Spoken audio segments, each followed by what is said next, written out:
utilisant la recette pour avoir le résultat que tu désires. Donc, soit en suivant un modèle, apprendre de ce modèle,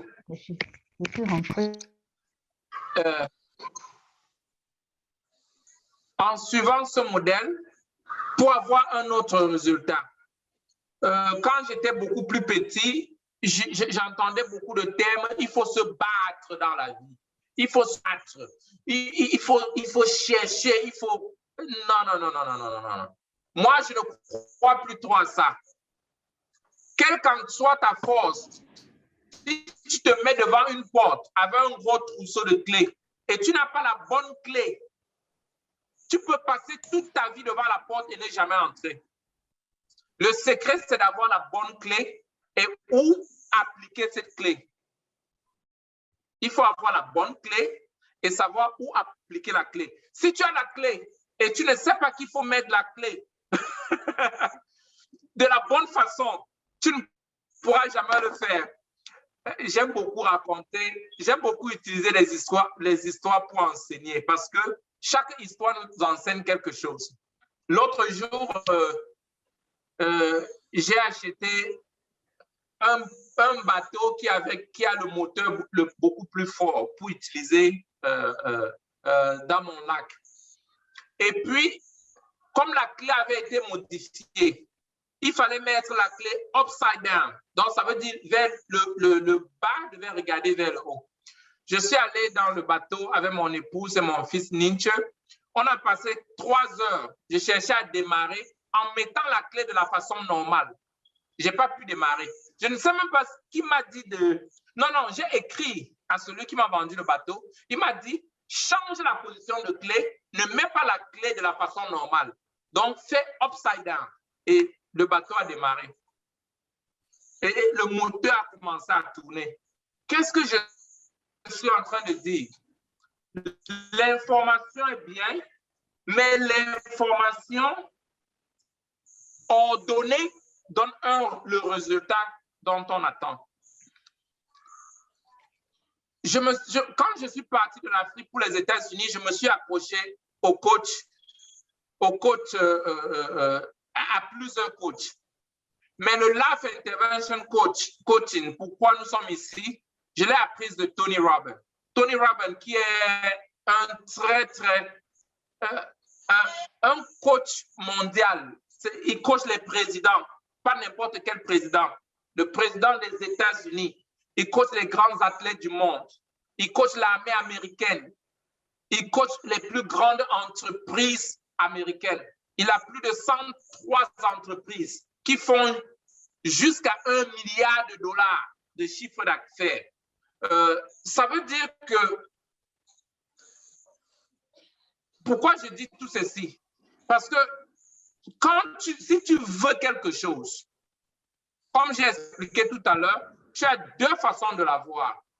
Chercher un modèle, quelqu'un qui a déjà le résultat dont tu recherches.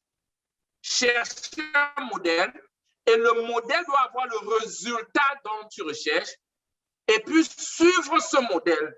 Faire exactement ce que le modèle fait pour avoir le résultat dont tu désires. Ça, c'est de l'un. Et de 2, avoir la recette. Avoir la recette qui donne le résultat que tu désires. Par exemple, tous ici, je sais que dans la salle, peut-être il y a les bons cuisiniers et les mauvais cuisiniers. Mais une des choses sûres, c'est que quel qu'en soit le temps que tu as passé à l'école culinaire pour apprendre à cuisiner, nous autres qui n'avons pas appris à cuisiner, si tu nous donnes la recette, comment avoir le même plat et nous on suit vraiment le cheminement de cette recette, on aura exactement le même résultat que toi. Qui est d'accord avec moi? Que la recette peut te donner le même résultat que le champion, le génie, quelle qu'en soit la connaissance que la personne a. La recette peut te donner la même chose. Donc, la transformation que j'ai commencé à avoir dans ma vie, ce n'était pas parce que j'avais beaucoup étudié. D'ailleurs, mon diplôme le plus élevé, c'est le CPE. Et je ne suis même jamais allé retirer ce CPE. Mais les réalisations n'ont pas de limite. La même recette, j'ai utilisé la même recette, que ce soit pour régler mes problèmes personnels, pour développer les entreprises. Même recette. La même recette m'a donné, j'ai pu développer l'entreprise qui me donne jusqu'à 20 millions de dollars par an. La même recette. Qu'est-ce que je suis en train de dire?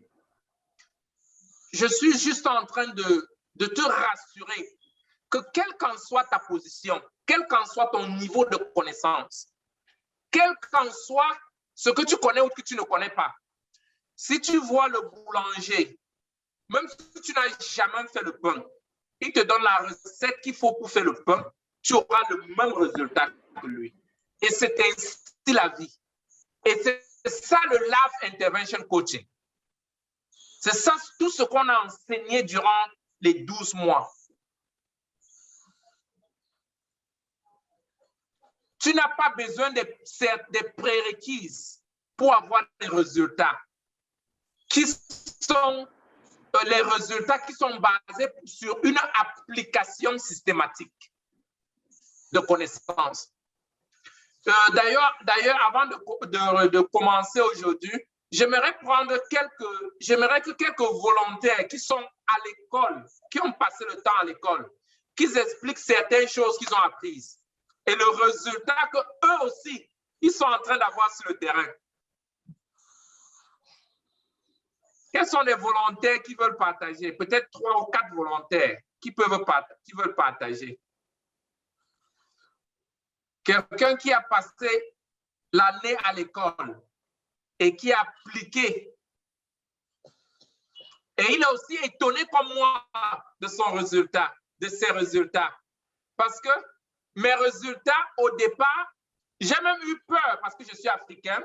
Tu sais que chez nous en Afrique, il y a le suspense, surtout que je suis d'une tribu, la tribu des Bamileke, pour ceux qui sont du Cameroun. Il y a trop de magie là-bas. À un moment, je me disais que peut-être je suis dans la sorcellerie et je ne sais pas que je suis dans la sorcellerie parce que quand j'appliquais les choses, le résultat était différent. Contrairement à la croyance environnementale ou bien à la croyance d'où je suis sorti. Donc, je veux permettre à peut-être 2 ou 3 personnes de partager. OK, coach François, vas-y s'il te plaît, et après ce sera coach Mani.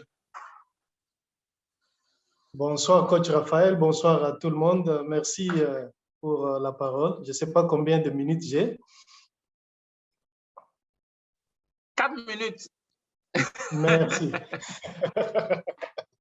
Merci, c'est gentil coach Raphaël. Alors, il faut dire que cette école a été fantastique pour moi. J'ai appris beaucoup de choses, mais vous conviendrez avec moi que dans 4 minutes, je ne peux pas dire tout ce que j'ai appris parce que j'ai appris beaucoup de choses.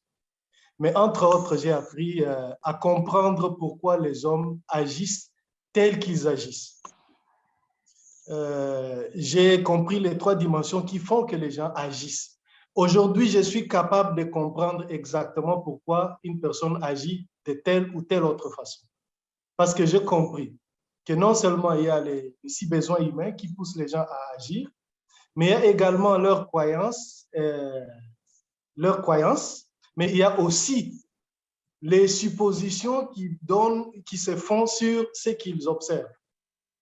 Donc, en ayant compris cela, je peux exactement comprendre pourquoi, par exemple, mon chef au service a agi d'une telle façon. Et si je veux être en bon terme avec lui, voici comment moi je dois agir pour pouvoir régler cette situation. Et ça m'a permis, personnellement déjà, d'améliorer mes relations avec beaucoup de personnes, mais aussi à aider mes collègues qui ont eu des difficultés relationnelles à voir comment s'ajuster, parce que le plus souvent, nous pensons que le problème, c'est chez l'autre. Nous oublions de nous examiner nous-mêmes et de voir qu'est-ce que nous pouvons changer pour améliorer la situation. Donc, grâce à cette école, j'ai donc appris que je devrais également m'examiner moi-même, me connaître, voir qu'est-ce que je dois ajuster. Peut-être il y a un problème dans mes croyances ou dans ce que je suppose. Est-ce qu'il faut aller avec des suppositions, aller avec des faits? Et donc, grâce à tout ça, ça m'a permis de voir comment je peux m'ajuster et améliorer mes relations sur le plan social en général, mais également dans les milieux professionnels. Mais j'ai également appris beaucoup d'autres choses. J'ai appris comment vaincre la peur. Okay? Il faut dire que j'avais du mal à entreprendre avant. J'ai fait les sciences commerciales. Dans les sciences commerciales, malheureusement, vous étudiez des fois trop le risque, tout ça, et ça peut influencer également négativement une personne. Parce que vous avez maintenant cette notion de risque et vous pouvez avoir peur d'entreprendre. Mais grâce à cette école, j'ai appris à avoir confiance en moi-même. Je peux maintenant prendre des risques mesurés et je peux entreprendre. Je n'ai plus peur, comme j'ai dit la dernière fois, des chiffres. Parce qu'avant, j'avais peur d'affronter ces choses et j'avais toujours tendance à penser échec. Alors qu'aujourd'hui, je pense l'échec n'est même plus dans mon vocabulaire. Parce que je sais que si je n'arrive pas à atteindre les résultats, ce serait un apprentissage pour moi.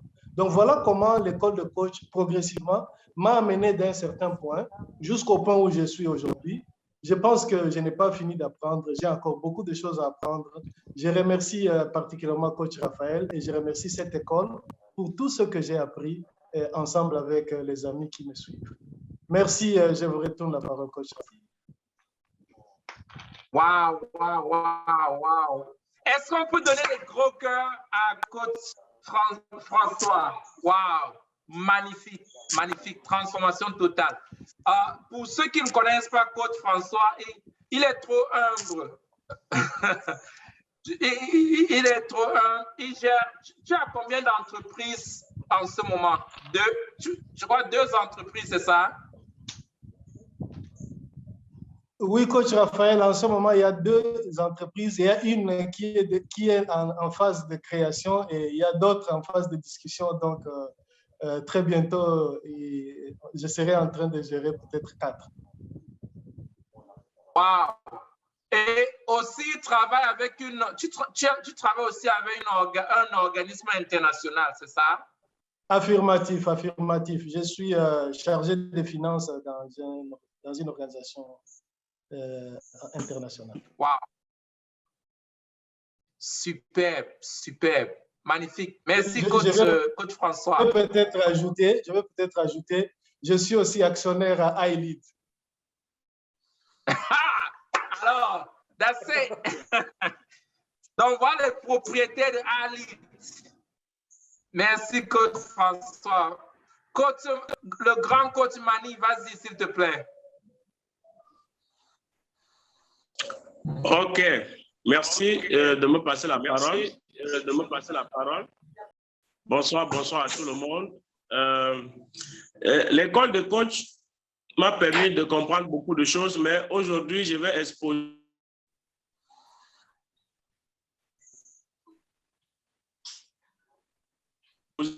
deux seulement.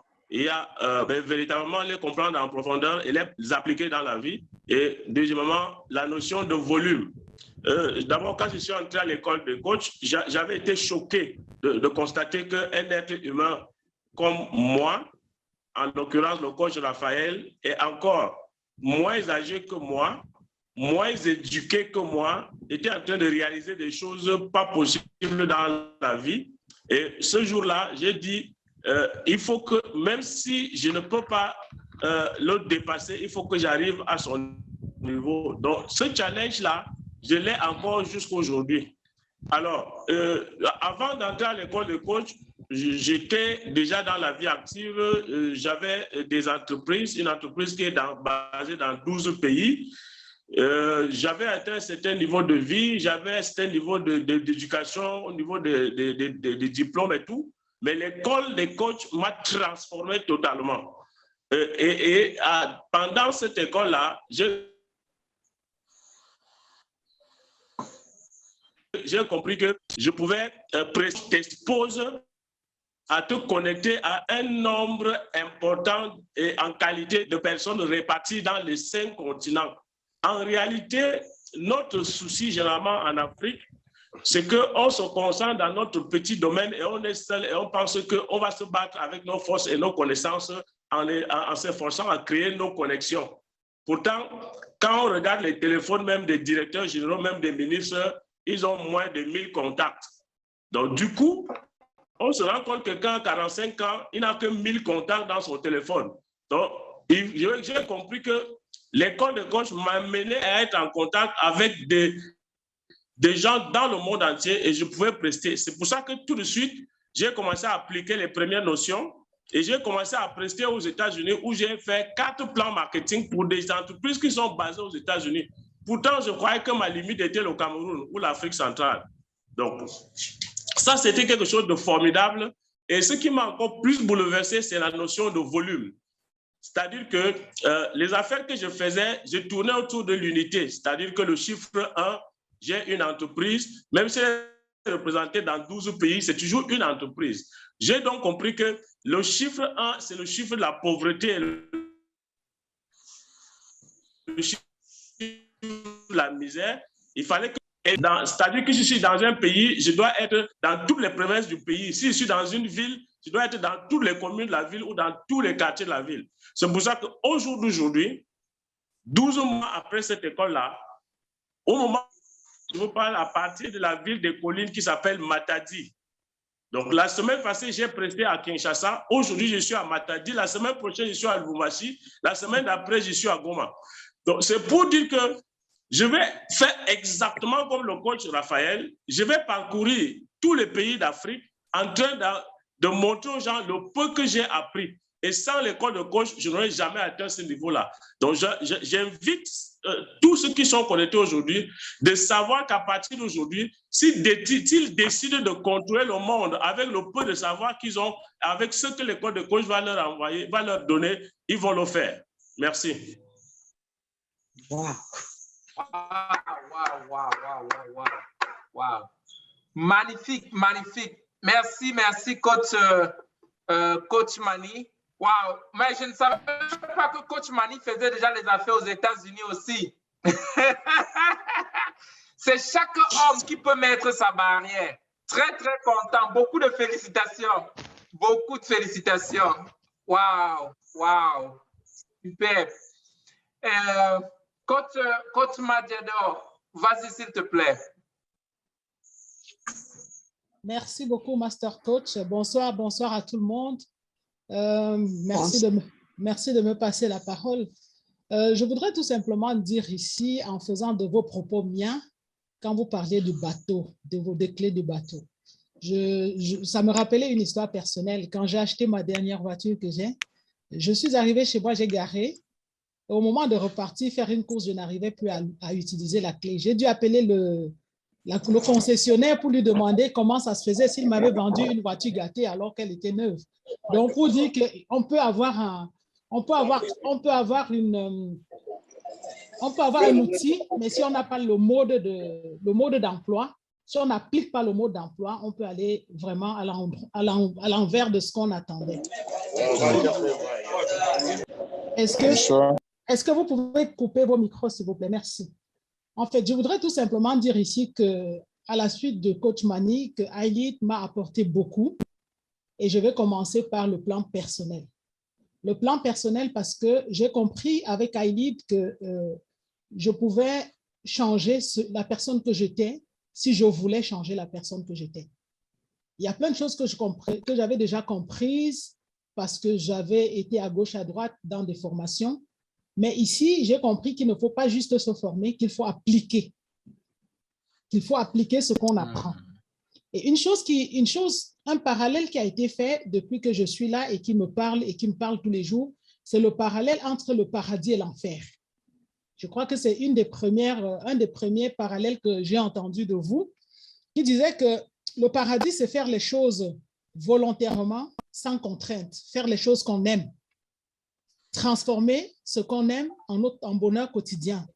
Tandis que l'enfer, c'est faire les choses qu'on déteste, c'est faire les choses machinalement, c'est faire les choses avec très peu de volonté, avec très peu d'intention, voilà le mot. C'est faire les choses parce que voilà, il faut le faire. C'est aller travailler parce qu'il faut manger, c'est parce qu'il faut nourrir sa famille, parce qu'il faut payer ses factures, parce qu'il faut payer son loyer. En fait, faire des choses pour les besoins très primaires. Mais à Hailey, j'ai aussi compris que, en fait, on peut transformer la recherche des choses primaires en des moments de joie. C'est-à-dire savoir qu'on doit payer son loyer, savoir qu'on doit manger, savoir qu'on doit se vêtir et tout ça, mais transformer ça en moment de bonheur. C'est-à-dire comment je vais désormais payer mon loyer? En créant une entreprise, en produisant au maximum, en créant la deuxième, la troisième, la quatrième, en produisant au maximum et payer mon loyer sans m'en rendre compte. Une chose, un exemple que vous avez pris qui m'a vraiment fait réfléchir, c'est de se dire en fait, on achète des grandes maisons, on vit dans une maison, on investit des gros sous dans des maisons pour n'occuper qu'un petit espace et que cette maison n'est pas rentable. Je peux vous dire que quand vous avez fait le parallèle avec nos vies, quand vous l'avez dit et que j'ai fait le parallèle avec ma propre vie, je me suis dit, mais Anne-Dorette, qu'est-ce que tu as merdé? On te voit avec une belle voiture, on te voit dans une grosse maison et après quoi? Rien du tout.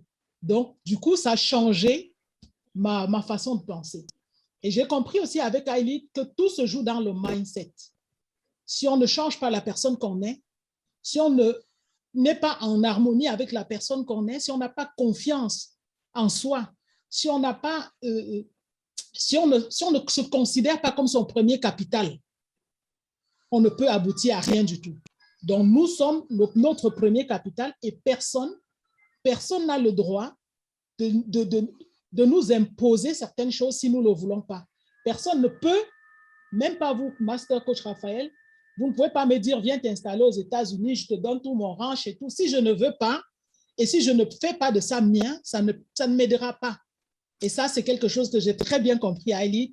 Je pense que Hailey m'a permis, loin des savoirs empiriques, c'est-à-dire tout ce qu'on prend dans les livres, m'a permis de me recentrer sur l'essentiel. Et ça, c'est très important. Wow. Et en se recentrant sur l'essentiel, on arrive à développer ses capacités, son potentiel maximal.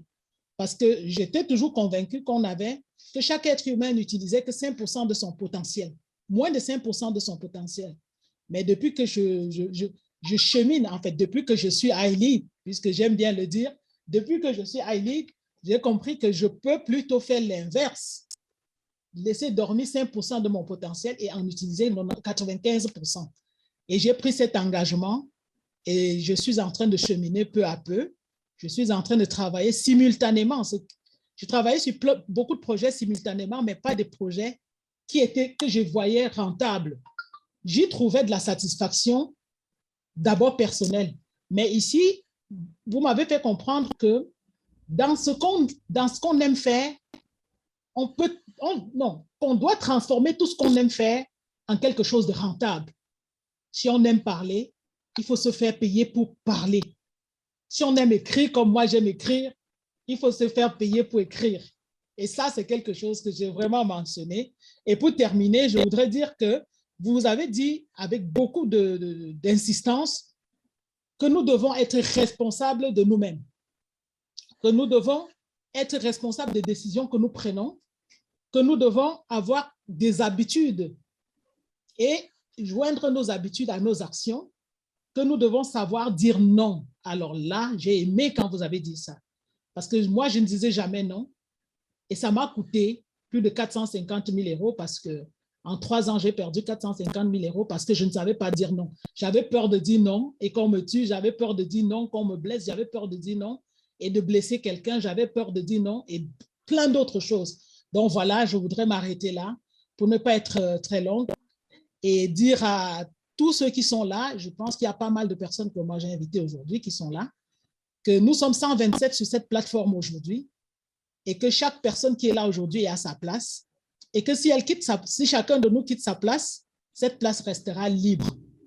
Elle restera vide parce que personne n'occupe la place de personne. Chacun est fait pour occuper sa place et si tu laisses ta place, tu l'as laissée et personne ne l'occupera.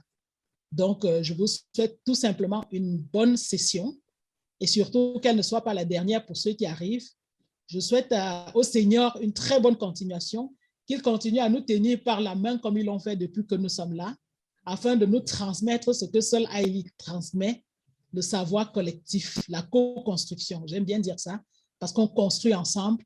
Et ici, comme disaient mes enfants, maman, on dirait que ton affaire là, c'est une secte. Oui, Haïli, c'est peut-être une secte, mais une secte qui nous permet de nous élever tous ensemble, en fait. Je vous remercie. Superbe, superbe, coach Madiador. Est-ce qu'on peut donner des cœurs, des cœurs, des cœurs, des cœurs? Coach Jean-Claude, vas-y, 2 minutes. 2 minutes, exactement 2 minutes, s'il te plaît. Merci beaucoup, Master Coach. Dans le temps, merci beaucoup. Je dis ça parce que Jean-Claude est pasteur comme moi. Et je sais comment nous, les pasteurs, nous faisons. Coach, vous m'avez sauté. C'était moi après, coach. C'était moi après, coach. Oh. Bon, j'avance juste 2 minutes. Merci. Juste. OK, comme c'est. Vas-y. Voilà, merci beaucoup, Master Coach. Je sais qu'il y a beaucoup à parler, mais le temps va nous permettre de bien parler. Ce que je peux dire aujourd'hui, l'école de coach m'a beaucoup révolté et la présence de Master Coach Raphaël qui vit avec moi aux États-Unis, bien que lui, il est plus vieux aux États-Unis, m'a aussi beaucoup révolté sur 2 lois que j'ai beaucoup retenues et qui m'ont vraiment révolté, la loi d'intentionnalité et puis la loi du miroir. Et je me suis décidé de ne me jamais déconsidérer, malgré dans un pays étranger, mais nous avons aussi osé. À ce moment où nous parlons, nous avons installé ou nous avons ouvert une entreprise qui part d'ici aux États-Unis et peut-être vers l'extérieur d'autres pays. Donc, à travers ce que nous avons reçu à l'école des coachs, ça m'a boosté. Je n'ai pas regardé qu'est-ce que j'ai, est-ce que j'ai combien dans mes comptes, quoi. Mais j'ai essayé parce qu'on m'a dit que je paie aussi. Donc, j'ai le pouvoir, je paie aussi. Et je me trouve grand parmi les grands. C'est pourquoi nous avons osé et nous avons placé quelque chose déjà. Donc, tout est fini, le document aux États-Unis, donc on est stable. Maintenant, je crois qu'on fera de mieux en mieux avec Haïlit. Je vous remercie pour les 2 minutes et je crois que j'ai fini par là. Wow. Merci, merci coach, coach Jean-Claude. Wow, la transformation totale. Et ça, c'est quelque chose, je sais qu'il y a beaucoup de gens sur la plateforme qui vivent à l'étranger. L'un des plus grands problèmes permettez que j'utilise le terme des Africains à l'étranger, c'est qu'ils pensent qu'on arrive à l'étranger, on cherche le travail. Alors que la plupart des entreprises sont gérées par les étrangers, par les Africains en étranger. Donc, je suis très content comme tu as lancé tes entreprises. Quand j'étais écouté ce matin, j'étais très, très content de ce que tu es en train de faire. Beaucoup d'encouragement, beaucoup d'encouragement. OK, coach Gédéon, vas-y s'il te plaît. Merci, merci coach Raphaël. Bonsoir tout le monde. C'est déjà un très bon sujet. Ça fait plaisir de prendre la parole parmi la multitude de personnes que vous êtes pour essayer de parler de l'impact que l'école de coach a fait dans ma vie. Je parlerai de, normalement c'est beaucoup, mais je prends rien que 4. Oui, 4. Le premier impact, je parle vraiment de l'impact dans ma vie. Le premier impact, c'est que j'avais un problème dans mon cœur. Je n'étais pas en mesure de pardonner mon père pour ce qu'il a fait dans ma vie. Je ne pouvais pas, je n'avais jamais vu, je ne m'étais jamais vu pardonner mon père pour ce qu'il m'a fait subir dans ma vie. Mais je suis arrivé à l'école de coach, j'ai subi une cure d'âme avec ce grand homme qui vous parle là, que vous entendez avec beaucoup d'humilité, le coach Raphaël. M'a fait une cure d'âme où je n'ai pas compris comment un jour je pardonnais mon propre père. M'a même donné un exercice que je devais acheter un grand cadeau qui devait me faire mal. Mais malheureusement, il est mort avant.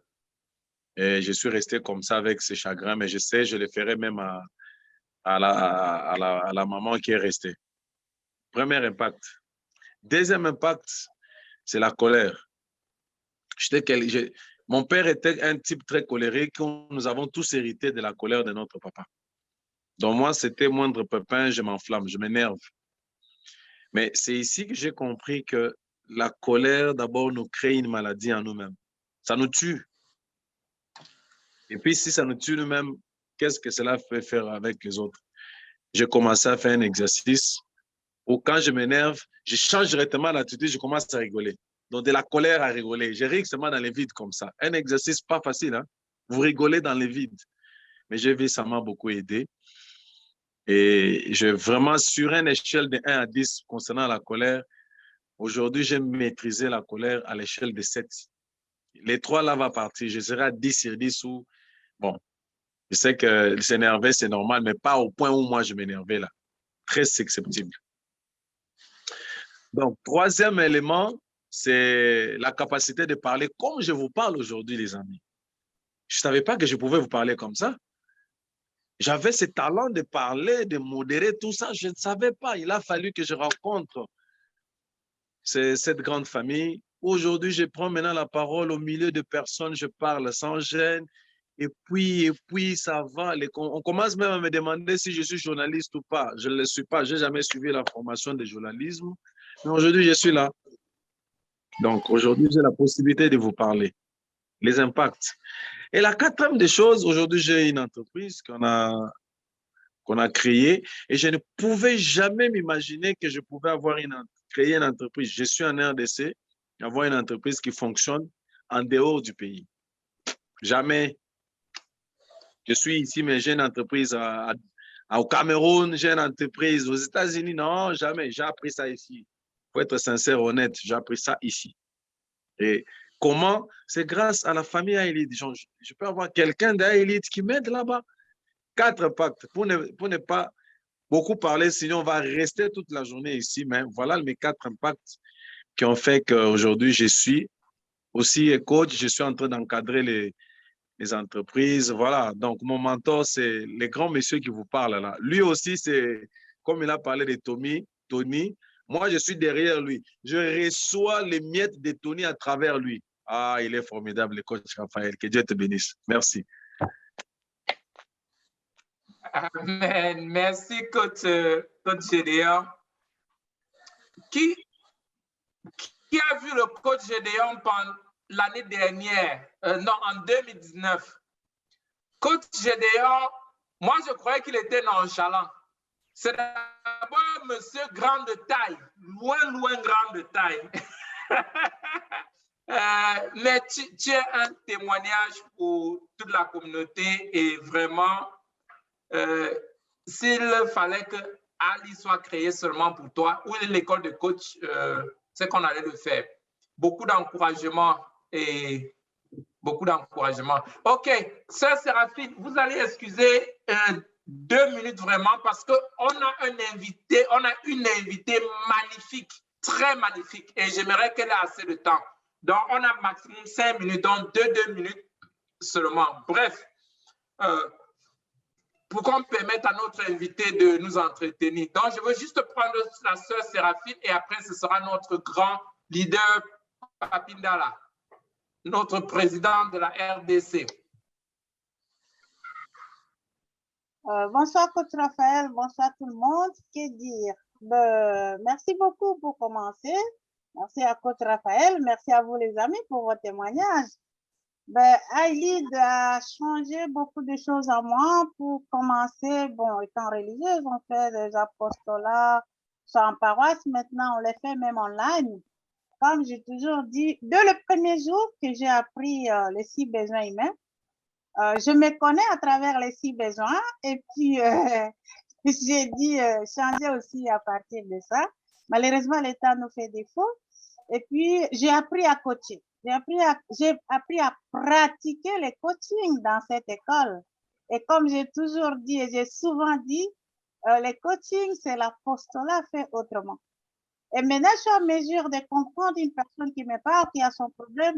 Si je vois seulement à partir de 6 besoins, je suis en mesure de dire c'est tel besoin qui a un niveau un peu plus bas, c'est l'autre qui a un peu plus, même sans avoir fait les tests, sans que je lui fasse les tests, je comprends.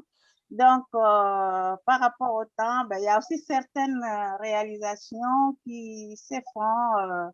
Quand ça sera le moment, ça sera dévoilé. Voilà, je pense m'arrêter là par rapport au temps. Je vous remercie beaucoup, mais j'ai beaucoup appris. Super, super, sœur Séraphine. Super. L'une des choses magnifiques, surtout à l'école des coachs, c'est que nous avons des gens de plusieurs backgrounds. Nous avons des prêtres, nous avons des sœurs qui sont fonctionnels. Nous avons des hommes d'affaires, nous avons des gens qui gèrent des grands groupes, nous avons des fonctionnaires, nous avons des hommes politiques même. Donc, c'est quelque chose de magnifique. Merci beaucoup pour ton témoignage. Coach Papi, président Papi, vas-y s'il te plaît. Ok. Bonsoir à tous. Bonsoir la grande famille. Vraiment les émotions parce que nous sommes parmi les gens qui, on a été là au départ de l'école, voir le premier jour et voir le dernier jour aujourd'hui, c'est seulement merveilleux. Comme il n'y a que 2 minutes, on a appris beaucoup de choses, beaucoup de transformations. Personnellement, j'ai commencé l'entrepreneuriat depuis 2014, le leadership et puis le développement personnel. Et j'ai été parmi les premiers élèves de la première promotion du coach Ricardo Cagnam. J'ai appris des choses. Mais des fois, on apprend des choses à des dimensions ou quand on parle des objectifs. Là, je parle du plan de vie de 20 ans et les objectifs et autres. Et nous pensions dans le temps que les objectifs étaient seulement financiers. C'est comme si tu nourrissais seulement un bras. Tu laisses la tête, les yeux et les jambes. À Elite et avec le Live Intervention Coaching, et on prend l'homme dans son intégralité. J'ai beaucoup appris et j'ai commencé ma première entreprise. Je n'avais qu'une seule entreprise où c'était dans les formes où, et quand tu as l'entreprise, tu es propriétaire, tu es le patron et tout. Aujourd'hui, avec beaucoup de semblables, des élèves coachs, on a mis sous mon leadership, sous mon impulsion, mettre les entreprises où je ne suis pas propriétaire et que nous gagnons ensemble. Parmi ces entreprises, il y a des entreprises millionnaires, vous voyez, et que nous pensons rivaliser quelque chose comme Amazon, et des choses comme ça déjà de le départ, et qu'on a quelqu'un qui nous dirige. Tu conçois quelque chose, mais c'est quelqu'un d'autre qui dirige cette chose-là. Vous voyez un peu, et ce n'est pas une seule chose. Et j'ai créé ce que j'ai appelé, parce que c'est la raison d'être, parce qu'il faut savoir le pourquoi et quelle est ta démarche quand tu arrives dans une organisation. Ma maman qui est là, ma maman Gaëlle, elle m'avait appris 2 choses. Elle a dit, viens, ce que tu fais est fait en grand à Elite. Et tu vas développer l'Afrique comme tu veux. Et j'ai créé le concept que beaucoup ne connaissent pas, Africa Développement. Et je compris qu'avec les gens qui on peut se faire confiance, et parce qu'on ne trouvait pas, et tel va faire confiance à l'autre, l'autre au bout du monde, et tout. On a montré des entreprises, par exemple, il y a l'entité de développement. On a fait RDC Développement sous l'impulsion du Master Coach. Et aujourd'hui, ce sont des entreprises inscrites dans le guichet des entreprises qui fonctionnent. On a appris à développer l'Afrique en commençant, en croyant à l'agriculture. Et voilà un peu en faisant confiance à l'autre et comprendre que l'autre peut faire. Et là encore, ce n'est pas moi qui dirige, c'est quelqu'un d'autre qui dirige. Il le dirige même plus que moi. À un certain moment, on ne faisait pas confiance aux autres. On pense que c'est moi qui connais, c'est moi qui dois faire. Ça, j'ai appris à Elite. Mais comme le temps est petit, donc on a développé des petits produits comme ça qui, avec des grandes visions, grâce au Master Coach. Aujourd'hui, j'étais en train de voir quelque chose, bon, la vision, le rêve, et bon, j'étais en train de voir, quand on donnait à une de nos entreprises qui s'appelle My Success Story, qui est conduite par quelqu'un qui n'est pas en Afrique, qui est ailleurs, qui est notre DG, et quand j'ai consulté le Master Coach qui a donné un nom, il a dit My Success Story, non, Success Story. Et je consulte les collaborateurs, ils ajoutent My. Et quand je regardais ce que j'ai écrit en 2018, quand tu as un rêve, quand tu veux quelque chose, et fantastique, et quand tu entres dans une école, dans une académie qu'on vous forme, et c'est magnifique. Coach, merci beaucoup. Et peut-être je n'aurai pas le temps de dire merci à vous à travers cet auditoire.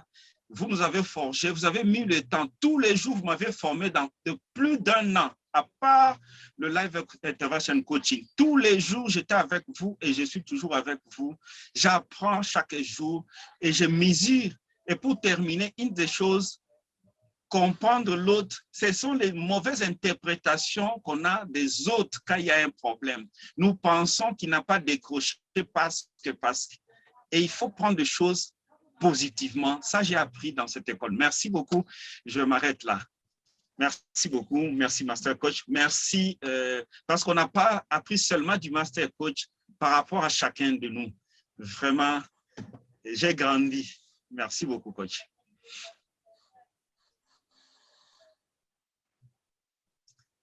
Et parce que... Coach Raphaël, le micro. Ah, OK. Je shift parce que... Et une des choses, parce qu'il fallait, Master Coach, permettez 2 secondes, parce que le DG de l'OPEC est là, il fallait que je signale, on n'a jamais pensé qu'on pouvait faire l'entrepreneuriat et amener les entreprises étatiques. Nous avons fait FENOR 1, qui a été une grande expérience qui a amené le Master Coach. Si nous ne pouvons pas croire au Master Coach et le Master Coach ne peut pas croire à nous, et il est venu et le DG de l'OPEC est là. J'ai même perçu son argent pour la promotion qui va arriver. Et je voulais qu'on lui donne aussi de cœur déjà. Merci beaucoup. Waouh. Magnifique. Non, mais on ne peut pas continuer sans... Il faut qu'on donne la parole au DG de l'OPEC. S'il vous plaît, si DGS, tu peux prendre la parole pour quelques minutes. C'est l'un des très grands promoteurs de l'entrepreneuriat en RDC. Il s'est battu pour que FENOR se manifeste et jusque-là, il travaille vraiment, je peux dire nuit et jour, pour le développement. Il manifeste ce qu'on a rêvé. Et vraiment, tu es un modèle pour nous et qui est en train de suivre le background. Est-ce qu'on peut le mettre, si c'est possible? S'il est dans la position où il peut dire quelque chose avant qu'on ne continue. Au nom d'Ézéchiel.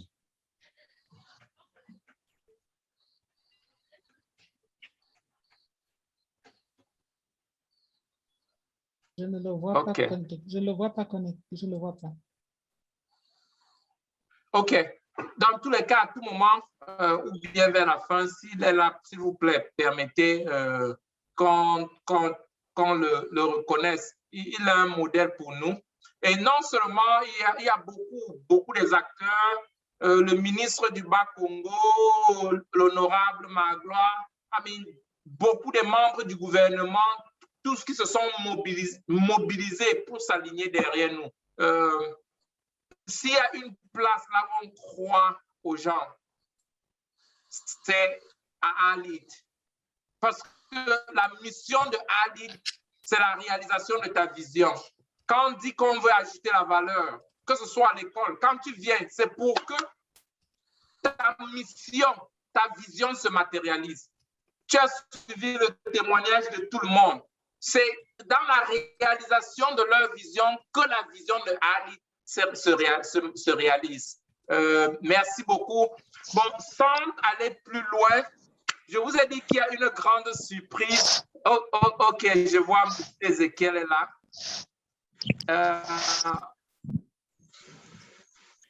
OK. Bonsoir. Oui, bonsoir, coach. Bonsoir, c'est un plaisir. C'est un plaisir. Voilà, vous avez évangélisé et aujourd'hui, vous avez gagné une âme. Et bon, voilà, on est à votre école pour vous suivre. C'est vrai que j'ai toujours rêvé un jour de...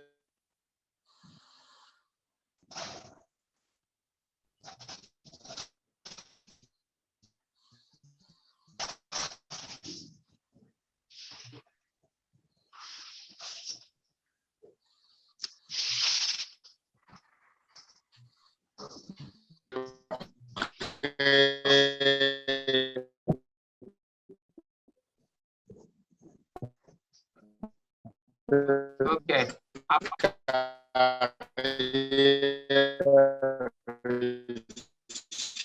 Une ambition aussi d'avoir une vie après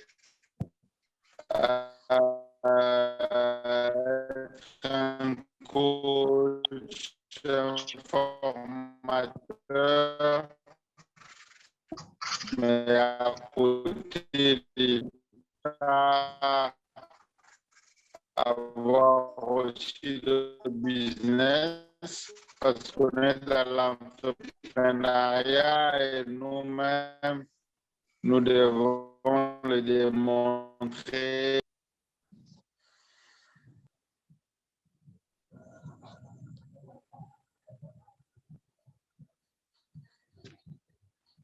Oh, OK.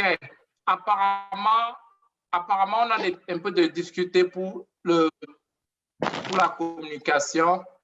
On pourra se reconnecter après. OK. Je vous ai promis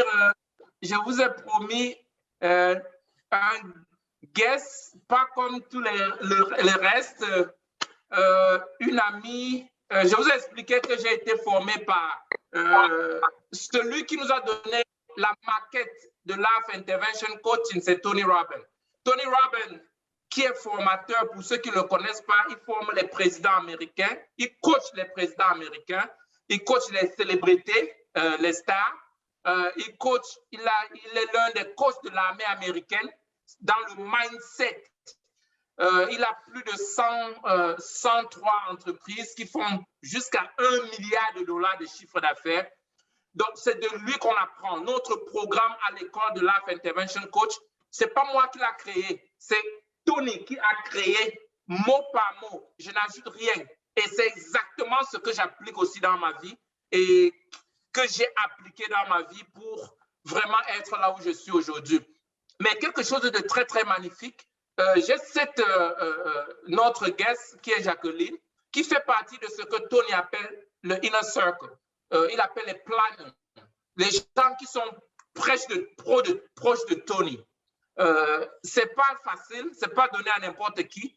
Ça coûte, il faut mettre un budget d'environ 150 à 200 000 $ par an pour faire partie de ce groupe. C'est pas gratuit. Donc, imagine un côté de formation seulement, que ce soit des voyages inclus et tout, te revient à presque à 200 000 $.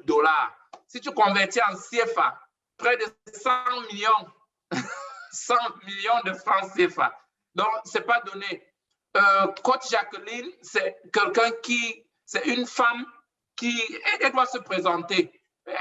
Vous allez la connaître vers la fin, mais c'est quelqu'un qui est parti à un niveau bien élevé. Elle connaît le monde entier très, très bien. Elle parle français, née en France. Mais je peux dire qu'elle est citoyenne du monde. Mais ce n'est pas trop, ce n'est pas son chiffre d'affaires, les sociétés qu'elle a créées et tout ça qui compte. Elle a un cœur. Le même, quand je l'ai rencontrée, j'ai cru qu'elle était ma soeur jumelle. J'ai dit que, mais toi, tu es ma soeur jumelle. Parce qu'elle aime donner plus que ce qu'elle peut recevoir. elle est toujours en train de vouloir ajouter la valeur. Quand je l'ai parlé, elle m'a dit, oui, je serai là pour entretenir l'école, la classe aujourd'hui en ce jour. J'étais tellement content. Donc, sans plus tarder, je veux inviter le coach Jacqueline sur le plateau. Celui qui est en train de diriger, si vous pouvez l'amener. Est-ce qu'on peut donner des grands bruits pour l'accueillir? Waouh, waouh, waouh. Wow. Super, super. Bienvenue, coach Jacqueline.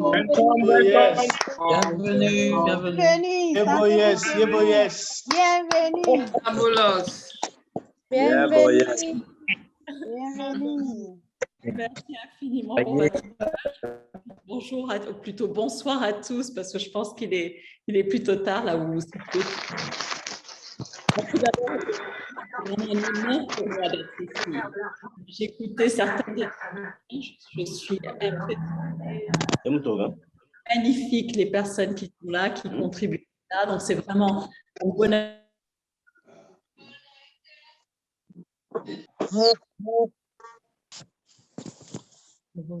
Coach Jacqueline, vous invitez. Ah, vous ne m'entendiez pas. Bon, ben voilà. M'entendez-vous maintenant? Belle introduction.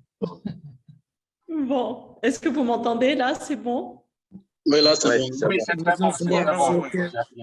Bon, bah écoutez, c'était surtout pour vous remercier pour votre accueil et vous dire combien je suis heureuse d'être ici avec vous ce soir et que c'est vraiment un honneur pour moi d'être ici.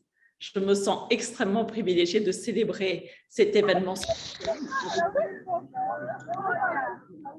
avec un groupe aussi divers qui s'est connecté depuis différentes parties du monde.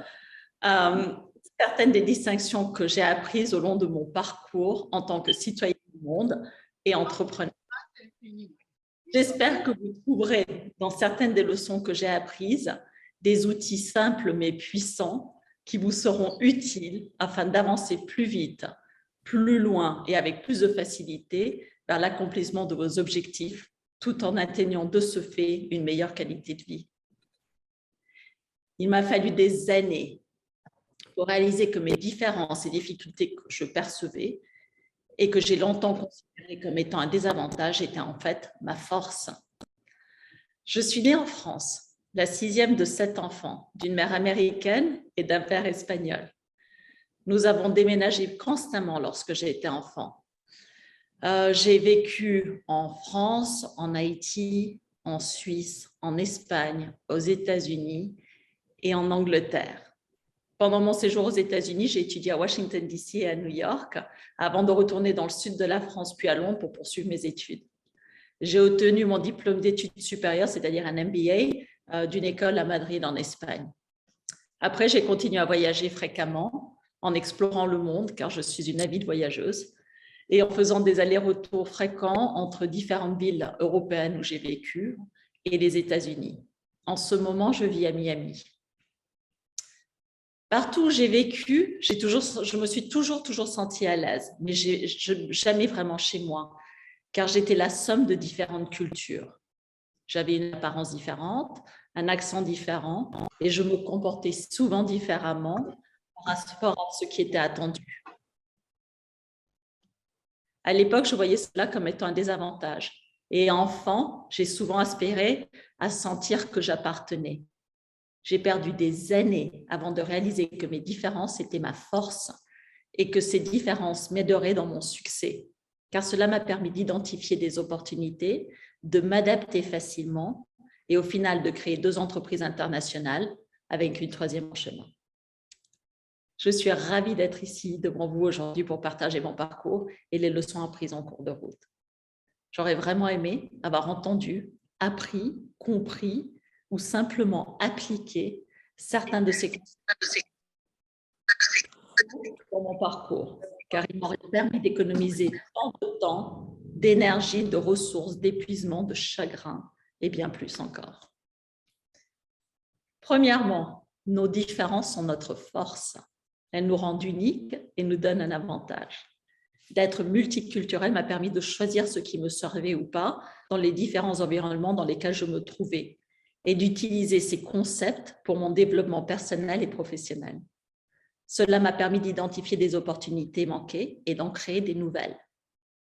Mes fréquents déménagements m'ont également enseigné à m'adapter facilement à de nouvelles circonstances et à rebondir rapidement en conséquence. Célébrez ce qui vous rend unique et partagez depuis cet endroit car c'est un cadeau pour vous comme pour les autres. Deuxièmement, identifiez votre pourquoi, c'est-à-dire la véritable raison et motivation qui vont vous permettre de réaliser le résultat ultime que vous souhaitez atteindre. Tout commence par comprendre notre pourquoi. De comprendre profondément la raison ultime pour laquelle nous devons absolument atteindre le résultat que nous recherchons signifie que nous nous engagerons à y mettre l'effort nécessaire et que nous trouverons de ce fait le moyen d'atteindre cet objectif final, quoi qu'il en soit. Cela nous donne la force et la détermination d'aller de l'avant, malgré les défis que la vie nous lance. Cela nous donne un sens de direction et nous finissons par trouver le chemin. Ce qui m'a aidé également à créer des entreprises prospères sont certaines difficultés auxquelles j'ai dû faire face très jeune. Je suis devenue mère à l'âge de 16 ans. Le père de mon enfant et moi étions mariés, mais cette union n'a pas duré. Et je me suis retrouvée seule, sans soutien financier de sa part, à devoir pourvoir à nos besoins. C'était des moments difficiles. J'étais confuse, j'avais peur, j'étais perdue. Une chose que je savais avec certitude, c'est que si je pouvais l'en empêcher, j'éviterais à tout.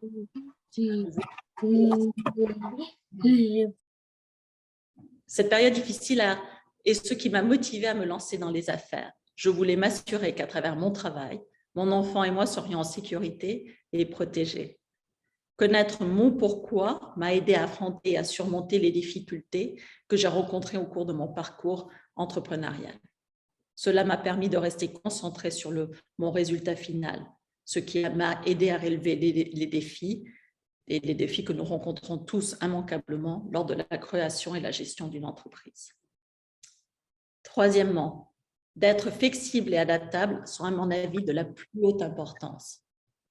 J'ai appris que de résister, ce sur quoi je n'avais aucun contrôle, ne m'a jamais servi. Cela a simplement retardé à ce que j'identifie une voie différente qui souvent était bien meilleure. Et cela n'a fait que rajouter de la frustration et du stress. Ce que nous avons vécu au cours de ces 2 dernières années a vraiment mis en évidence cela comme étant une nécessité. Pour certains d'entre nous, dont je fais partie, nos entreprises ont été fermées. Les choses que nous avions prises pour acquises ou un sentiment de sécurité que nous avions ont soudainement été perdues ou restreints.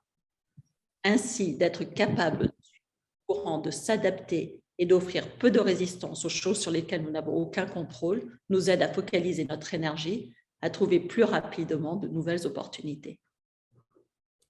Quatrièmement, soyez vulnérables, posez des questions, écoutez, ne faites pas de suppositions, demandez des éclaircissements.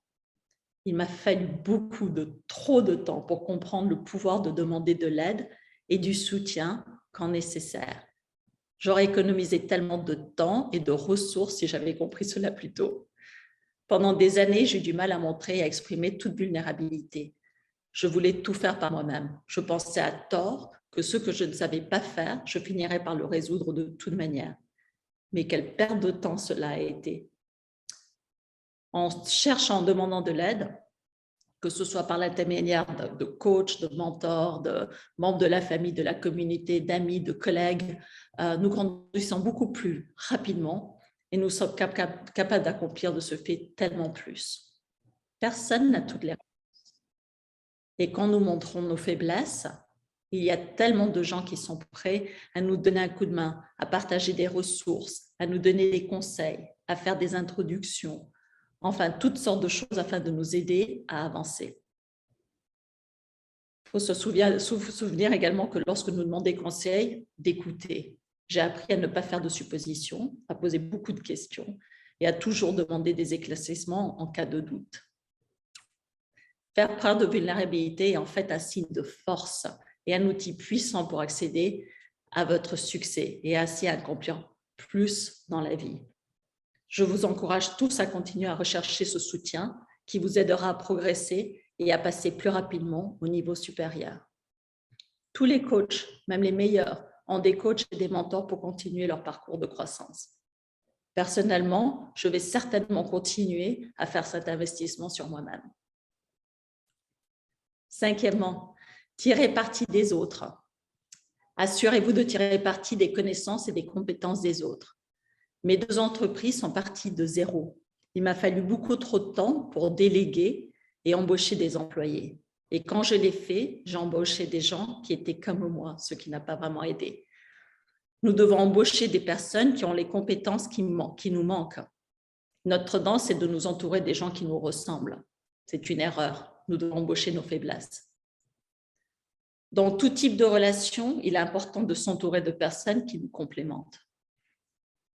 Je suggérerais que si votre entreprise ou votre profession n'exige pas à ce que vous ayez des employés, embauchez néanmoins, dès que vous le pouvez, des personnes qui libéreront une partie de votre temps en déléguant les tâches qui ne sont pas essentielles à votre croissance. En libérant ce temps, vous pourrez développer votre entreprise plus rapidement, contribuer davantage, voir et saisir de nouvelles opportunités, prendre soin de vous et passer du temps de qualité avec vos proches.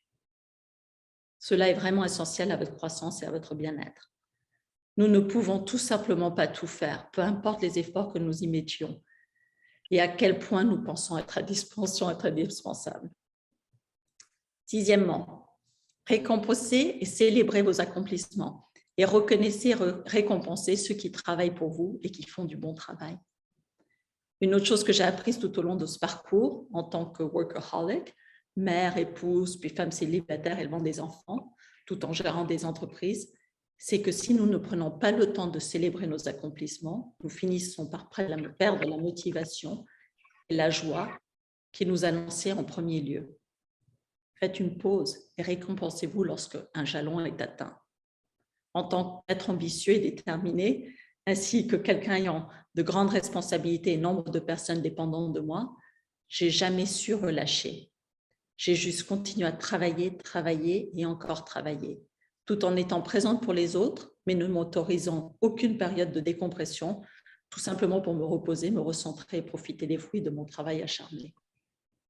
Une éthique solide de travail est absolument nécessaire pour réussir, mais j'ai appris à la dure que nous devons nous récompenser pour chacun de nos accomplissements afin de pouvoir continuer vers l'avant et prospérer. N'oubliez donc pas de célébrer vos accomplissements, aussi petits ou grands soient-ils. J'espère que ce soir, vous fêterez votre présence ici aujourd'hui. Je m'assure maintenant de célébrer chacun de mes accomplissements et d'avoir une pratique de gratitude en place tous les jours. Pourquoi est-ce si important? Eh bien, pour moi, c'est important, car à plusieurs reprises au cours de mon parcours, j'ai perdu le plaisir de ce que j'accomplissais, faute d'avoir célébré mes victoires et de ne pas m'être récompensée. Et quand cela est arrivé, j'ai commencé à m'auto-saboter.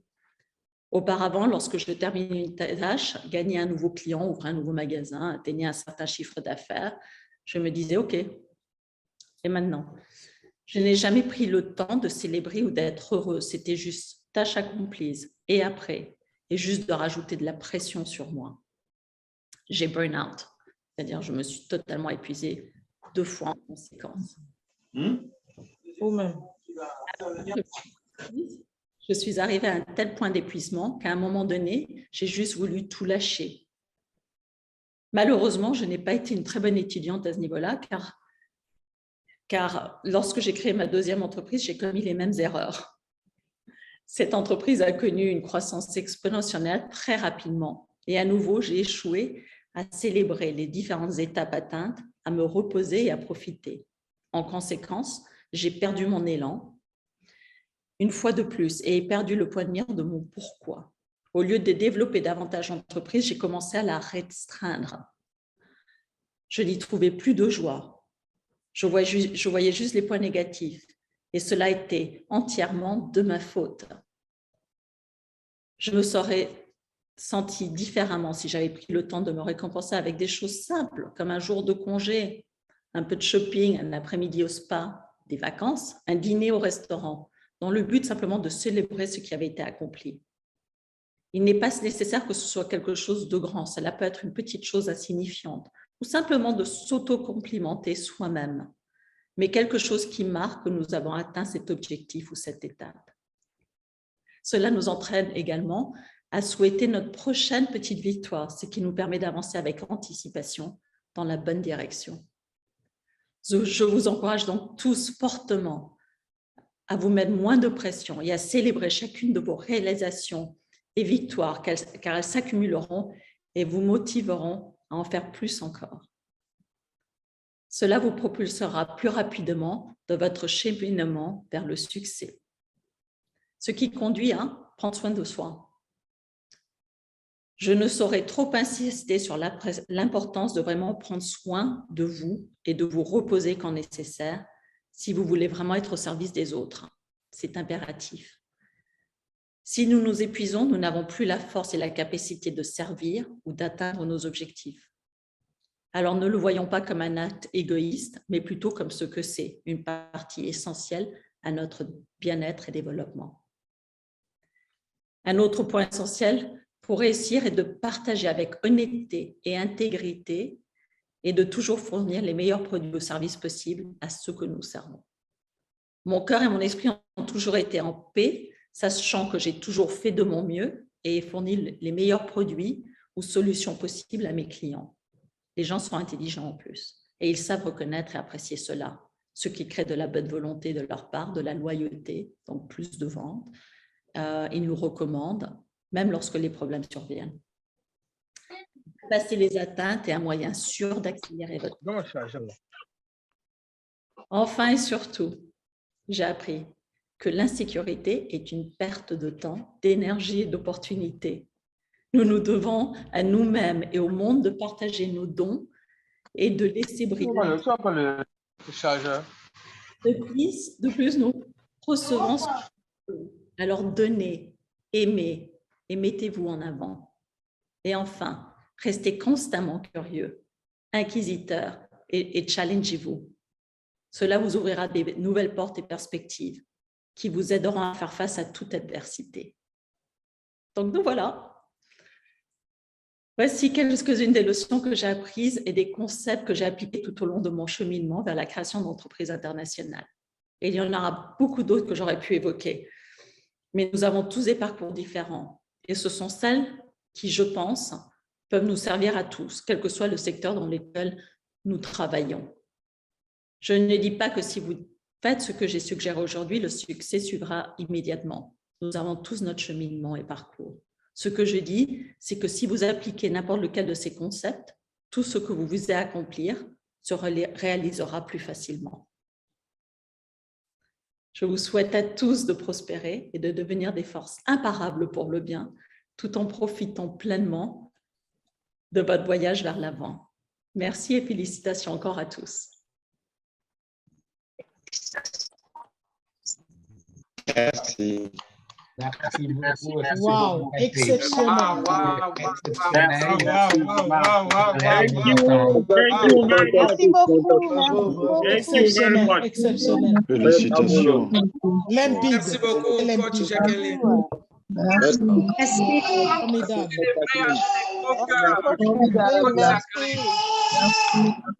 Merci beaucoup. Merci, coach Jacqueline. Merci, OK. Raphaël Pinet. Merci, merci. On va prendre coach Jacqueline va prendre quelques questions. Donc, vous pouvez lever la main digitalement. Quelques questions juste, peut-être 5 questions maxi. Donc, si tu es, non, on prend 6 questions. Si tu lèves la main en 7e position, on ne pourra pas arriver sur toi. Donc, levez la main digitalement pour des questions ou quelque chose à ajouter, s'il vous plaît. Wow. Et tu peux mettre commentaire dans le chat room aussi. Si tu ne peux pas poser la question directement, tu peux le faire dans le chat. Mettre le commentaire dans le chat room. Wow, wow. C'était magnifique, magnifique, magnifique. Magnifique. OK. Comme nous n'avons pas assez de temps qui nous laisse, je vais prendre la question du coach Madiador. Merci beaucoup, Master Coach. Merci, merci, merci, coach Jacqueline. En tout cas, c'était tout simplement... Et s'il vous plaît, qu'on reste à 1 minute et demie pour les questions. 1 minute et demie. Si tu arrives à 2 minutes, ce ne sera pas bien. 1 minute et demie. D'accord. Comme la salle, nous avons... Merci. Je disais merci beaucoup que Jacqueline, c'était émotionnellement parlant au top. Merci. Ma question est celle-ci. Quand je vous entends, je vois votre cheminement, je rêve. Vous m'avez fait rêver. En si peu de temps, vous m'avez fait voyager. Mais comme Aïlid nous apprend, il ne faut pas seulement rêver, il faut réaliser ses rêves. J'ai juste envie de vous poser une simple question. En tant que femme, comment est-ce que vous vous êtes sentie dans ce monde d'entrepreneur? Parce que atteindre le niveau que vous avez, ce n'est pas donné à toutes les femmes. Mais j'ai juste envie de comprendre comment vous vous êtes sentie. Parce qu'au fur et à mesure de votre voyage, j'ai senti des émotions différentes dans votre façon d'exprimer ce que vous exprimiez, que ce soit sur le plan sentimental, professionnel, en tant que coach, en tant que mère, en tant que personne qui veut... J'ai envie de comprendre, tout simplement. Merci. Eh bien, écoutez, en tant que femme, merci pour la question tout d'abord. En tant que femme, effectivement, je suis passée par toutes sortes d'étapes et d'émotions. Ce parcours pour moi était clair. Il fallait que je sois indépendante. Encore une fois, je ne voulais plus être à la merci de circonstances, d'un employeur, de quoi que ce soit qui me mettait en danger ou mes enfants en danger. Je voulais absolument pouvoir pourvoir pour moi et pour les miens. Donc, de toute façon, pour moi, il n'y avait pas d'autre moyen que... Je ne voyais pas d'autre moyen, du moins à ce moment-là, que de créer ma propre entreprise et mes propres entreprises. Maintenant, à l'époque où j'ai commencé sur ce cheminement, ce n'était pas aussi facile pour nous, les femmes, de se lancer dans ce parcours. Ce n'était pas aussi bien regardé par certaines sociétés. Par exemple, lorsque j'étais mariée en Haïti, j'étais mariée avec un Haïtien et j'ai voulu travailler et la famille de mon mari a extrêmement résisté à mon désir de travailler en disant que les personnes dans notre milieu, de leur famille, ne travaillaient pas. Donc ça, c'était une première chose quand j'ai voulu commencer à travailler. Ensuite, les expectations de la société, souvent pour nous les femmes, c'est de rester à la maison, de créer un foyer, de nous occuper de notre chez nous. Donc ça a été un autre des challenges qu'il fallait surmonter.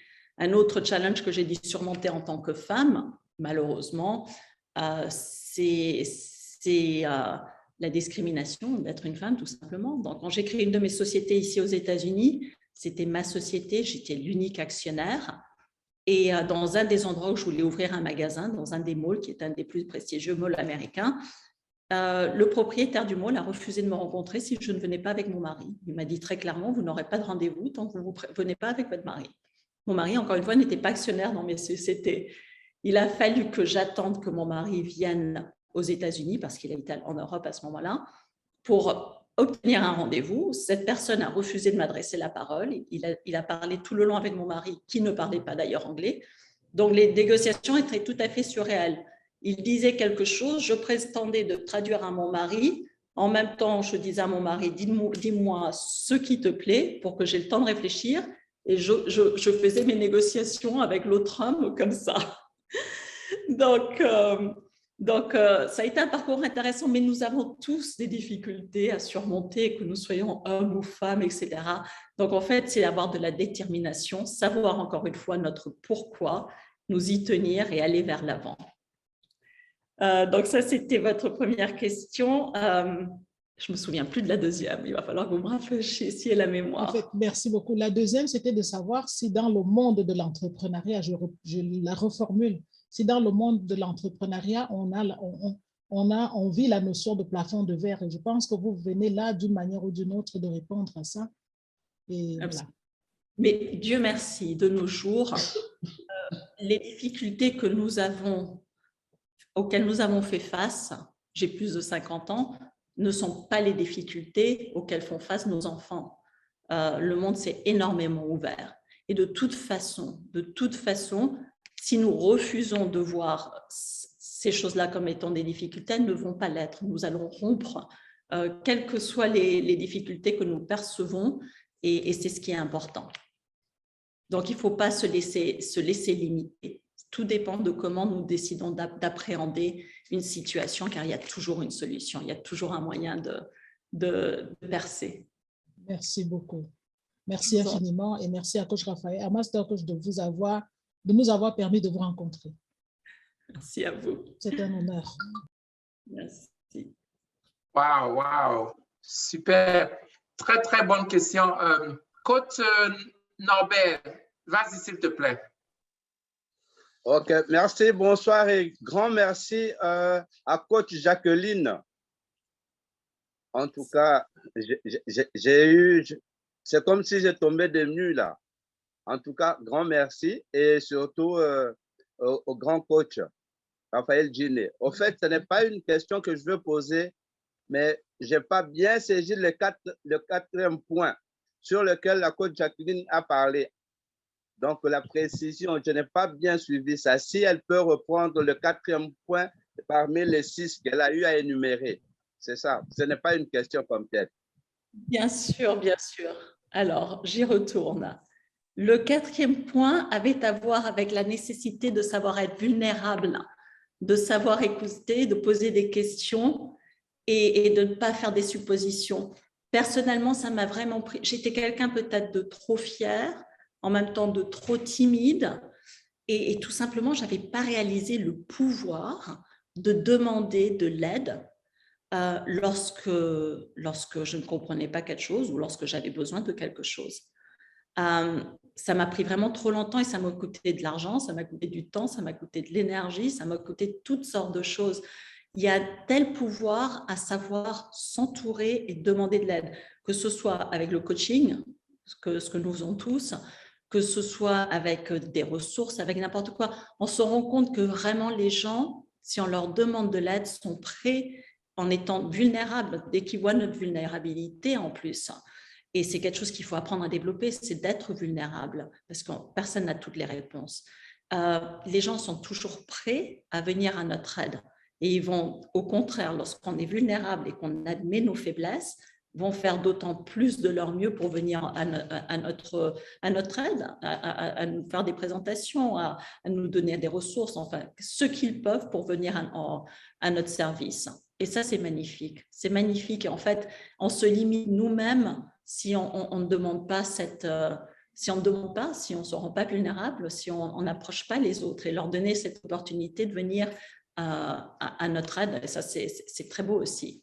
Parce qu'on rend un service et combien de fois nous sommes heureux nous-mêmes de pouvoir contribuer à quelqu'un d'autre. Donc, c'est vraiment important. Et ça m'a pris vraiment trop longtemps de réaliser cela. Maintenant, je l'utilise constamment, ce qui me permet d'avancer beaucoup plus rapidement et d'accomplir beaucoup plus. Voilà, j'espère que cela a répondu à votre question. Grand merci, coach Jacqueline. Grand merci. Je vous en prie. Wow, magnifique, magnifique. La puissance de la vulnérabilité. Très, ça, je pense que ça, c'est un point très essentiel. Parfois, on pense qu'en montrant nos faiblesses, on perd. On doit apprendre à se compléter. On doit apprendre à être vulnérable auprès des autres. Et c'est même ça la clé de la réussite. Il ne faut pas avoir peur de dire que tu as besoin d'aide. Il ne faut pas avoir peur de demander l'aide. Donc, ce qui est capital pour un coach, pour un entrepreneur et même pour un être humain, il faut savoir comment s'approcher des autres et puis vraiment demander l'aide ou bien l'assistance. Super, super. Coach Gédéon, vas-y, s'il te plaît. OK, merci coach Raphaël pour la parole et merci aussi coach Jacqueline pour une belle présentation, des éléments très importants qui nous amènent aussi à faire comme vous pour réussir. J'ai une question qui est une préoccupation, la chose que j'ai vue actuellement je suis dans la construction aussi de faire asseoir mon entreprise. C'est le 5e point qui est tirer parti des autres. Embaucher des personnes qui ont des compétences que vous n'avez pas. Bon, je ne sais pas si vous allez me le contredire. Je sais que c'est une étape très, très difficile. Bon, je ne peux pas dire difficile, mais qui demande beaucoup d'attention pour arriver à embaucher les bonnes personnes. Parce qu'aujourd'hui, vous avez beaucoup d'entreprises. Quelle est la technique que vous avez fait? Je ne sais pas, quelle est la magie technique que vous avez fait pour arriver à recruter des bonnes personnes aujourd'hui avec lesquelles vous travaillez, qui vous aident? Parce que la plupart des cas, les gens viennent avec une autre face. Vous pensez que c'est la bonne personne, vous mettez foi en elle, vous tournez les dos. Votre micro, coach, on n'écoute rien. Votre micro. Oh, c'est peut-être toi qui ne comprends pas. Oui, on écoute. On écoute, il dit ce Le son est bon. Donc, je disais, quelle est la, je ne sais pas si je peux appeler la politique, la technique que vous avez fait pour arriver à recruter des bonnes personnes avec qui vous évoluez aujourd'hui, qui aident à évoluer dans votre entreprise. C'est le problème que j'ai aujourd'hui. Merci. Merci pour votre question. Écoutez, pour moi, ça a été un long et dur parcours également, comme je l'ai dit dans ma présentation. Ça m'a pris beaucoup trop longtemps à apprendre à déléguer, à faire confiance et à recruter. Lorsque je l'ai fait, c'est quand vraiment j'avais plus le choix, que l'entreprise grandissait à un point où c'était impossible pour moi de gérer et de continuer dans la croissance. Pour recruter les bonnes personnes, en fait, et c'est encore quelque chose que j'ai appris par la force, c'est vraiment comprendre quelles sont nos faiblesses et quels sont les points que nous avons besoin de développer, pour trouver les personnes adéquates. Maintenant, c'est vrai qu'au moment au moment du recrutement, les gens vont se présenter d'une certaine façon, ils vont avoir étudié ce que notre société fait, etc. Bon, il y a toutes sortes de tests que vous pouvez leur faire passer, etc. Moi, je me suis toujours plus basée personnellement sur l'entretien, sur poser des questions, peut-être pas nécessairement des questions par rapport à la tâche demandée, mais par rapport à leur vision, à leur façon de réagir, pour voir si dans les tâches compétentes, au moins on était alignés et qu'ils allaient pouvoir, qu'ils avaient au moins les compétences qui étaient importantes pour moi, de savoir que ce serait un fit à ce niveau-là. Et ensuite, évidemment, les compétences professionnelles.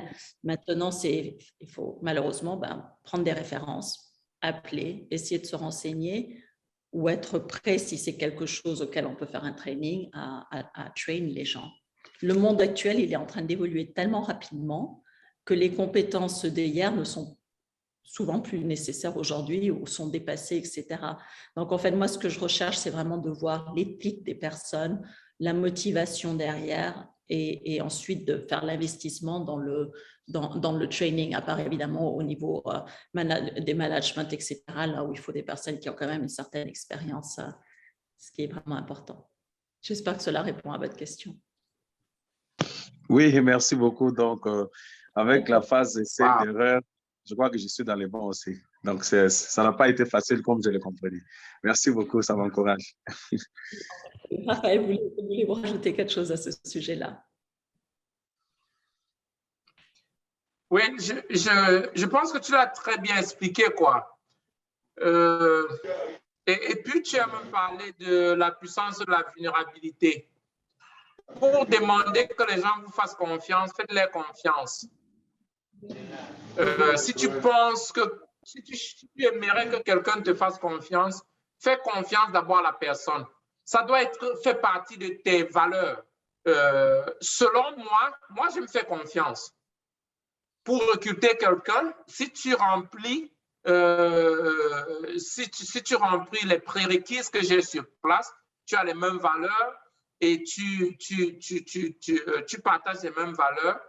Et surtout, si ta vision s'aligne avec ma vision, moi, je fais confiance parce que quelqu'un doit faire confiance en première position. Et plus que ce soit dans ton projet ou dans ce que tu veux faire, tu dois faire confiance.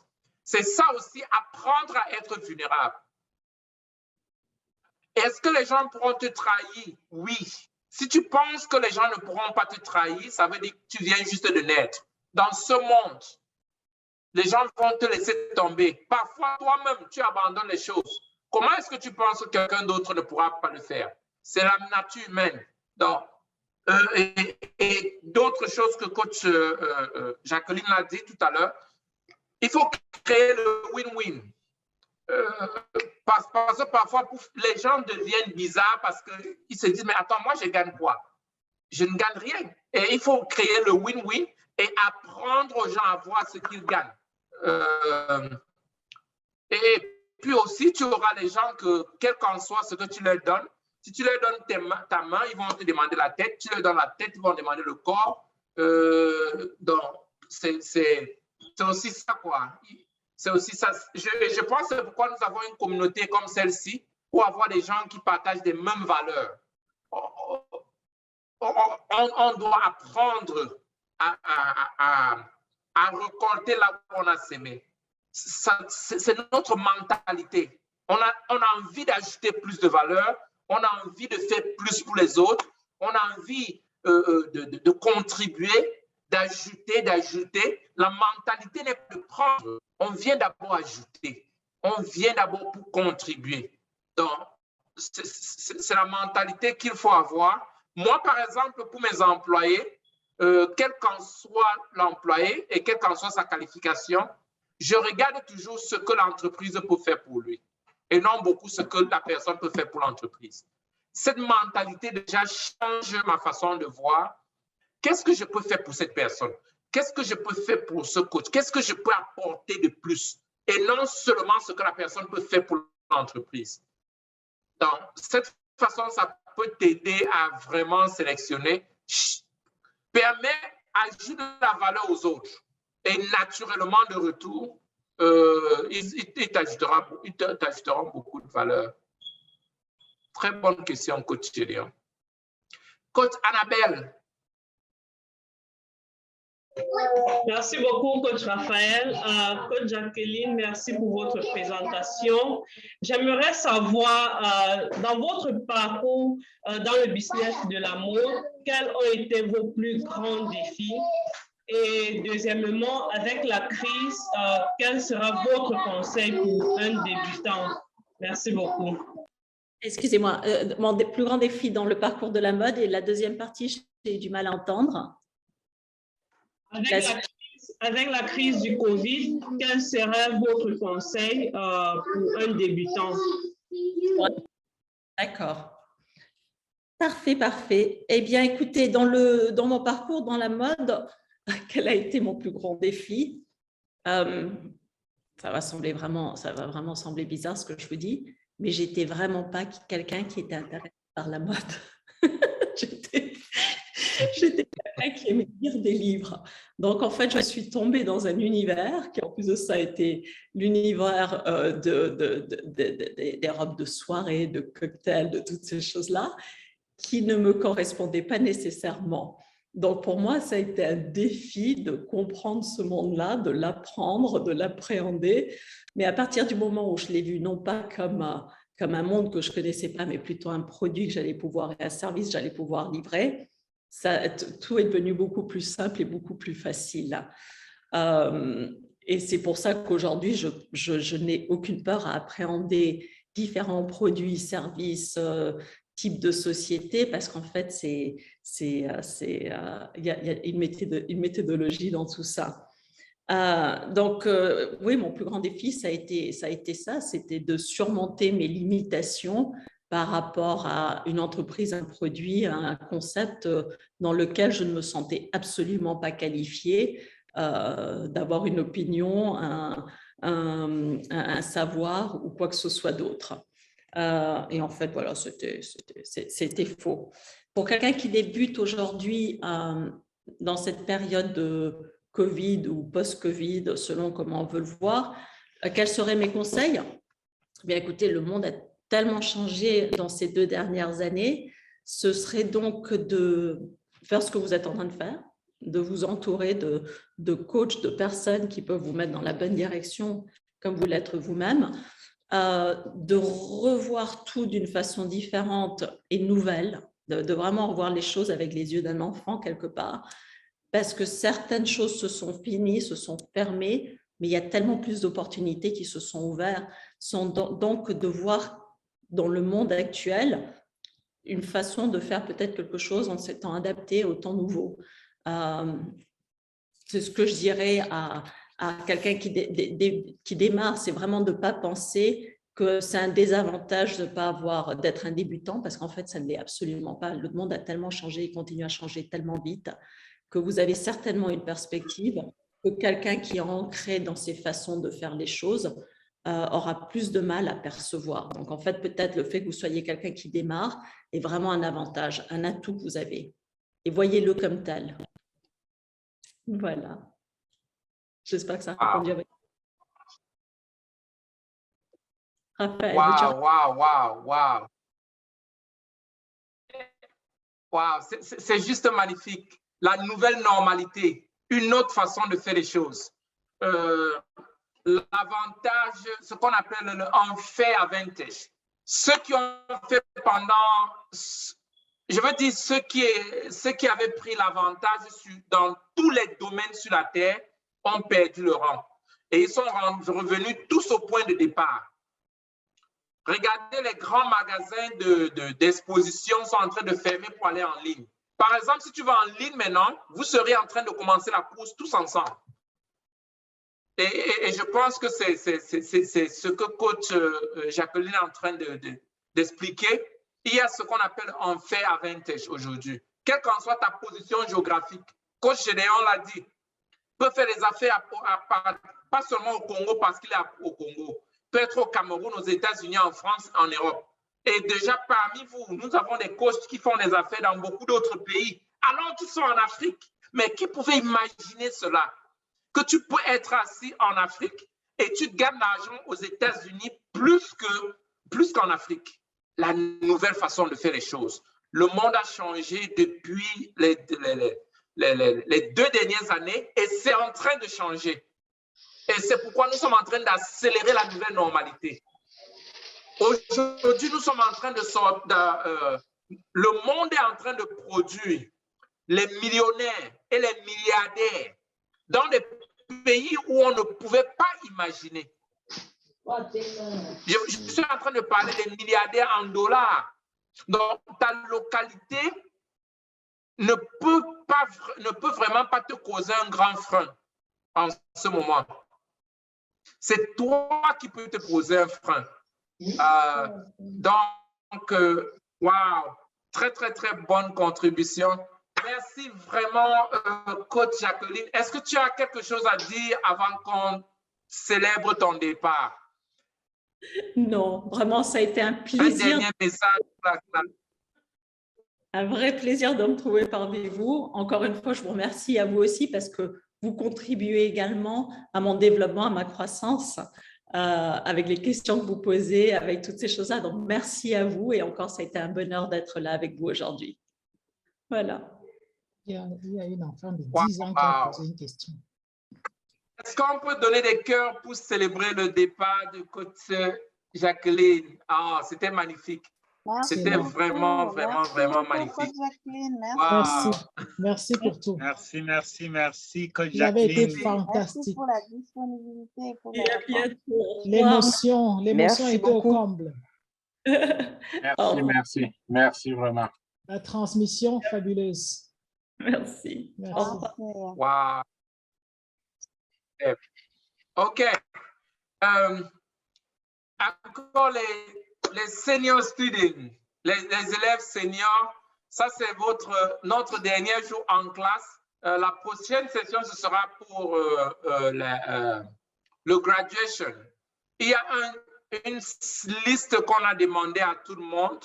Je crois que vous avez envoyé les photos pour votre landing page, pour tout ce dont on doit préparer parce que vous êtes set pour le succès. J'ai certaines organisations qui sont en train de me contacter déjà pour voir si j'ai des coachs que je peux proposer pour les événements. Aujourd'hui, tu es certifié coach, tu dois coacher les gens, tu dois accompagner les gens. Je n'ai plus la possibilité, le temps dont j'avais l'année dernière ou en 2019. Je n'ai plus ce temps. Donc, beaucoup d'entre vous, Ali Globe même veut déjà vous embaucher pour nous faciliter, pour nous aider. Aujourd'hui, vous êtes formés et qualifiés. Donc, je demande à tous ceux qui sont intéressés par un travail en plein temps ou en temps partiel d'envoyer leur CV à Coach Guy Bertrand, pour qu'on les considère dans certaines tâches de coaching que nous avons et l'accompagnement, dans certains accompagnements. Mais une fois de plus, vraiment merci. Et ceux qui sont nouveaux, nous avons la rentrée, je crois que c'est ce mois ou le mois prochain, début mars. Je crois que c'est en début mars, c'est ça, Coach Guy? Non, c'est ce mois, Master Coach. C'est ce mois. C'est en février. OK, ce mois. Donc, nous avons la rentrée en ce mois. Le Master Coach ne veut pas, que ça avance. J'ai aimé les vacances. J'ai aimé les vacances de Noël. C'était très bien, le fait de ne pas aller en classe vendredi. Mais la rentrée, c'est ce mois. Ce que je suis en train de faire avec les nouveaux élèves du coaching, ce que je veux faire, c'est quoi? Déjà, pour ceux qui ne connaissent pas l'école de coach, l'école de coach, c'est l'enseignement de Tony qu'on met ensemble, on compresse exactement la même chose pour partager. Si tu veux un résultat différent dans ta vie, tu dois changer l'approche. Je pense que j'ai expliqué ça. Je suis le plus moins qualifié pour vraiment avoir une position dans la vie. Mais ces enseignements m'ont changé. Aujourd'hui, quel qu'en soit ce que je veux, je peux l'avoir. À cause de ces enseignements. Et ça continue à me transformer. Nous avons une nouvelle entreprise qu'on est en train de lancer ici aux États-Unis. Et je veux partager avec certains d'entre vous qu'on compte faire au moins du milliard. Une entreprise qui touche tout le monde. Je ne pouvais pas rêver de ce genre de choses avant. Chaque jour, moi-même, je me forme. Et je suis en train de me former chaque jour. Coach Jacqueline, qui était là, elle fait partie du Planum Partner avec moi. On dépense environ 200 000 $ par an pour notre formation, pour être dans le cercle des gars comme les gars du Google, dans les mêmes cercles comme le gars qui a Google, le gars qui a Facebook, Jeff. Tous ce gars-là, la même façon qu'ils pensent, les mêmes stratégies. Et pour moi, c'est un plaisir de prendre tous ces enseignements et passer directement je peux dire à mon peuple, comme on dit, parce que je suis africain. Si je suis le seul Dangote, les bandits vont me tuer quand je viendrai en Afrique. Donc, nous sommes obligés de lever notre niveau pour apporter, pour changer notre continent, pour changer notre environnement, pour changer tout. Et c'est ça mon fardeau. Ce n'est pas une affaire d'école. Parce que le prix qu'on charge pour l'école, ça ne signifie rien. D'ailleurs, ça ne peut même pas payer nos enseignants. Cette année, nous sommes obligés de recruter peut-être la plupart des élèves coachs qui seront disponibles pour nous aider à accompagner les coachs. Le souci, le fardeau, c'est quoi? C'est qu'on puisse se rencontrer comme ça et on se dit, on a tel problème en Afrique et on résout le problème. Que tous, qu'on soit une puissance, qu'on soit une force. À l'Occident, le triangle est renversé. Mais en Afrique, le triangle est de cette façon.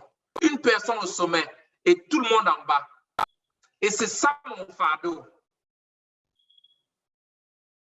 C'est ça mon fardeau. Donc, je t'encourage, si tu n'es pas à l'école du coach, du coaching, de Life Intervention Coach, inscris-toi. Parle à coach Guy Bertrand ou à un leader de ton pays. Si tu es en RDC, rapproche-toi de certains gens qui sont là, coach Gédéon, coach Papi, tout cela, ils pourront te diriger. Ou tu parles à coach Guy Bertrand. Si tu es en Afrique, au Cameroun, parle à coach Mani ou l'équipe du Cameroun. Si tu es à l'Occident, nous avons des représentants à l'étranger. Rapproche-toi d'eux. Mais ne donne pas une raison pourquoi tu ne peux pas. Ne dis pas non, je ne peux pas parce que non. Oublie ça. Dis-toi comment je peux faire pour être là-bas. Comment je peux faire pour être là-bas. Mon papa gagnait Mon papa n'a pas gagné $3 000 par an. $3 000. $3 000, c'est 1,5 million. Il ne gagnait pas ça. D'ailleurs, je lui ai demandé dernièrement, il m'a dit qu'il y avait des années qu'il ne gagnait même pas $200. Mais ça ne m'empêche pas de gagner 20 millions de dollars. 20 millions de dollars. Tu peux soit changer ton histoire, tu peux changer ta vie, ou tu peux te convaincre que tu ne peux pas. Si tu veux, tu te convaincs, non, je ne peux pas, je ne peux pas. Ta destinée est dans tes mains. Mais moi, je crois en toi. Si moi, j'ai pu le faire, si j'ai pu le faire, tu peux le faire. Je crois que tous ceux qui sont dans cette classe sont plus qualifiés que moi. Donc, ne te disqualifie pas.